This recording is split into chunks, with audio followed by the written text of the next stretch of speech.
Бул капсула Касамин долбоорунун алкагында Баткендеги жогорку вольттуу электр мамчасынын пайдаланууна салынды. Аталган долбоор өлкө үчүн өзгөчө мааниге ээ. Президент Садыр Жапаров ал аркылуу Кыргызстан экспорттук мүмкүнчүлүгүн жогорулатаарын баса белгиледи.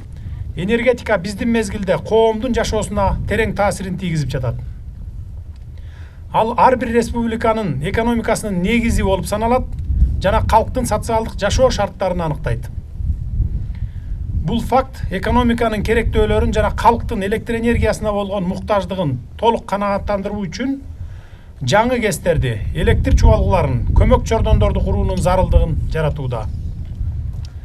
Кыргызстандын гидроэнергетикалык дараметин өнүктүрүү жана республиканын энергетикалык коопсуздугун камсыз кылган электр чубалгыларын куруу республиканын энергетикалык өнүгүү программасынын негизги стратегиясы. Касамин Кыргызстан менен Тажикстандын жайкы электр энергиясын Афганистан менен Пакистанга сатуу жөнүндөгү долбоор. Сүйлөшүүлөр 2007 жылдан бери жүргүзүлүп келе жатат. Эл аралык тендерлер жүрүп, техник экономический обоснованиянын негизинде бардык тендердин документтери даярдалып, анан биздин участок боюнча Кыргызстан боюнча 2 участоктон турат. Бирөө 125 километр линия, бул болсо Ислам өнүктүрүү банкы каржылайт.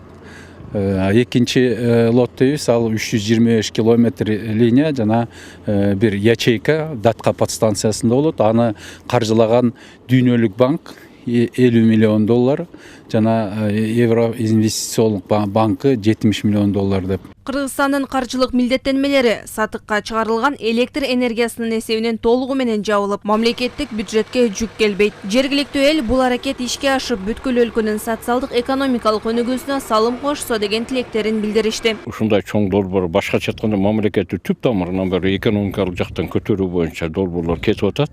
Мына ошол долбоорлордун бири азыркы күндөгү Касамин программасы. Долбоордун Кыргызстан үчүн негизги пайдасы жыл сайын электр кубатын экспорттоодон $80 миллион жакын таза киреше түшөт. Ал эми 15 жылдын ичинде жалпы көлөмү 23,3 миллиард киловатт саатты түзөт. Бул Баткен өрөөнү үчүн абдан чоң мындайча айтканда мүмкүнчүлүк пайда алып келет да. Анан кийин муногу Айгүл таш подстанциясында экинчи автотрансформатор коюлуп калса, булардын өнөр жай, тоо кен, айыл чарба, суу немелери өнүгөт да, абдан тез өнүгөт. Эмнеге жакшы дегени, немени электр энергияны үзгүлтүксүз бергенге шарт түзүлүп атат да. Электр чуалгыларынын 455 чакырымы Жалал-Абад, Ош, Баткен облустарынын калкы аз райондорунун аймактарын кесип өтөт. Мерим Эшимбекова, Рыскелдик Өкүлбеков, ЛТР, Бишкек.